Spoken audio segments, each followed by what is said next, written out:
Well, since losing the last election and his own seat, Conservative leader Pierre Poilievre has vowed to get back in the saddle, but is he still the horse Conservatives want to bet on?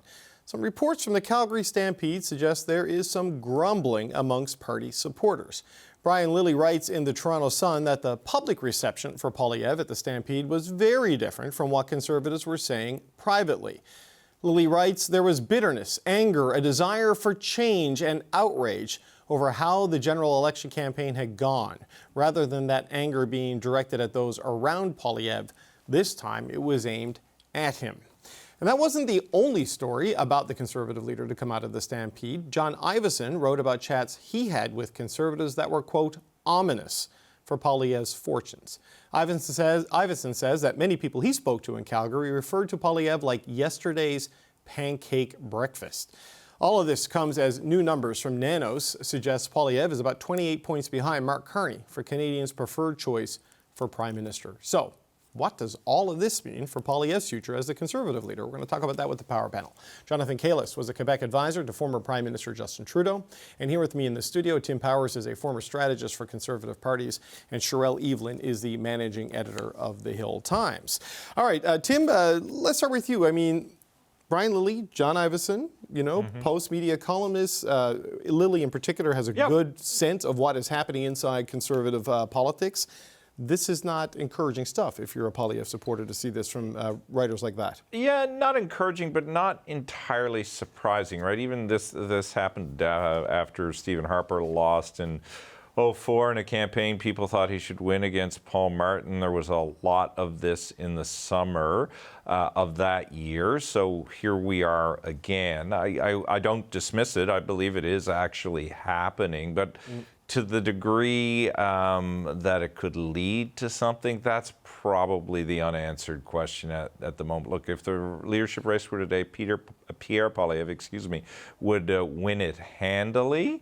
But I think as time has passed and the spin of, best silver medal ever has also passed, people are thinking, okay, Carney's doing all right. He seems to be carving into certain aspects of the right. Is Pierre Poilievre the person to take on this particular leader? For Pierre Poilievre, he's got to have a really strong showing, I think, in this by-election. There's no reason to suggest he won't. I think he's also got to do more than he's done, David, to recognize that, a shiny silver medal is not a gold medal. Yeah, I mean, Sherelle, what do you make of this? Because, you hear some of this in chatter around, but, when someone like Lilly and someone like Ivison write this, they are plugged into that world. It gives it a bit more weight, I think.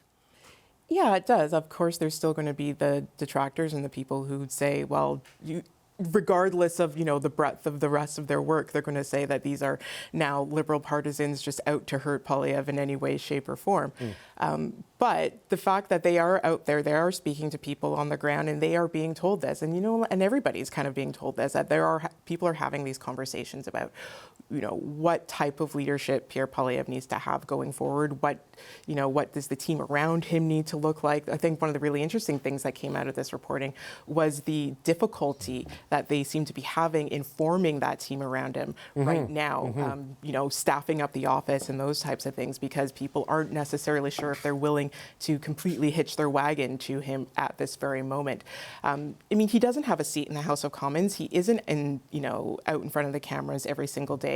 So of course there's going to be a drop in interest and a drop in recognition, especially when it comes to the polling, when, after the next month, after the by-election, because I don't believe he has any real fear of losing that seat, whether or not he wins by a smaller margin than Damien Curick's 83%. If that's the constituents there saying, hey, don't take us for granted, we still want you to deliver on the things that you are promising us as not only our MP but as the leader of this party that we all support. Right. I think that could be something to look at. But I think, as Sim said, it's not unusual that it's happening right now, but I think there's a lot that he should be taking away from it. Jono, how do you view it? Well, first, when I see a 27-point lead, I would actually be nervous about that, because those aren't always going to end up as a 27-point lead. Last time I checked, it's like when the Leafs are up 3-1, you just can't rest, right? Yeah, pretty much. Listen, when Lily and Iverson are now the Laurentian elite media, railing against conservatives as some kind of conspiracy, I take that with a grain of salt. They are plugged in and they do have a sense. Right now, there's no reason why Poilievre would be doing well. The attention is on Prime Minister Carney. He is responding to the moment. Things are still very tenuous in terms of negotiations with the Americans, the state of the economy, where things are going. But people are also, as we've seen in a number of polls, optimistic that he's going in the right direction, that he has a plan. And, so they're giving him a chance. The honeymoon doesn't last forever. But Poilievre's real weapon, his magic sauce that he was using for the last 2.5 years, was that people were growing tired of Justin Trudeau, and he was able to weaponize it super well. He was very effective. He had question period. He used that every day. Those clips were great. He would have these vignettes, these little ads, these little videos of 3-4 minutes. He was on message. He was consistent. It was working. Now that no one is angry at Mark Carney, no one is focused on Mark Carney. His approval is very high. Again, that won't last forever. Also, a lot of what's going on right now is not necessarily in Mark Carney's control, especially as it relates to Donald Trump. But for the moment, people are, there was never a love affair with Pierre Poilievre. So why, if people are happy with Mark Carney, would they do anything but put Pierre Poilievre to the side? And he's going to have to fight to find a new reason for Canadians to sort of see him as an answer. Right. Yeah, that's the interesting point of the many that Jono has made is the one on likability, right? Like, so if you hope to win against Justin Trudeau because everybody was angry at Trudeau, you can channel that. Are you going to get an opportunity to have that same kind of anger against Mark Carney in a different place? I think what the conservative questions are about Poilievre in particular are, all right, how can he grow his skill set? How can he grow his appeal? And more are watching that particular number. As Jono says, he's never going to win on likability, but there needs to be a bit of movement. I think conservatives are wanting to see there, a bit of learning, a bit of a bit of time to meet the moment. If the Mark Carney equation is he's the man for the moment because he's serious and we're in serious circumstances, how does Pierre Poilievre play off that, as Mark Carney is doing a very good job being a progressive conservative prime minister? Yeah, well, you used the Stephen Harper comparison after 2004 earlier.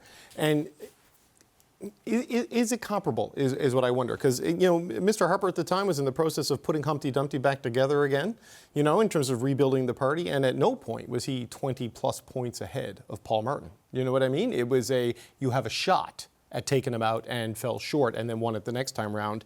It was in the bag until you lost. Well, the comparable is he next to Stephen Harper, he's the only conservative leader that so far is being given a chance to go again. So it invokes the natural comparison. Yeah, there are lots of differences at the time, but a lot of the community has stayed the same, and the questions of the community are the same. Some of the questions about, again, disposition were asked of Harper in the day, but he was able to project himself in a more serious way. I think part of Pierre Poilievre's success is now his challenge. People will look at him and see him as a firebrand, a populist, able to speak to their angst, but do they see him as somebody who in serious times can have the right disposition to govern? And that conservatives, I think, are asking that question to a degree, but I don't want to overstate it. I think it's a normal kind of irritation at the moment, and it really is still in Pierre's court to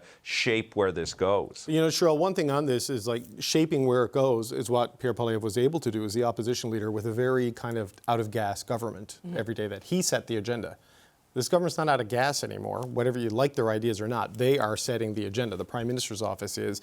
So he's in a reactive mode while being absent from the House, and that double defeat of the election and the seat, he carries that with him. And so he needs to adapt tactically to be more reactive rather than the apex predator we saw in Parliament for 2 years.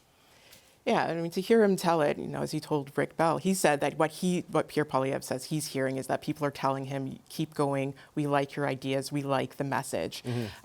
Justin Trudeau used to say that too. People used to tell him that right up to the end. But what makes it difficult for Pierre Poilievre is that he's admitted this as well, is that the Liberals are using what he says is his message. He says that he won the debate on the ideas. He says that, when it comes to carbon tax, capital gains, all of these things, the Liberals are doing the things that he has, been putting in the shop window for the last few years. So how do you react to that in such a way that make people think, oh, well, you would be the better option if what we already have is what we apparently want? And that's, I think, the real trick. And he said himself that he's having difficulty nailing Mark Carney down as to, how do you oppose somebody or, react to somebody at this point when they are essentially giving you what you want. Yeah, John, it's interesting, just as a final point on this, like that, the Liberals won and they're implementing our ideas.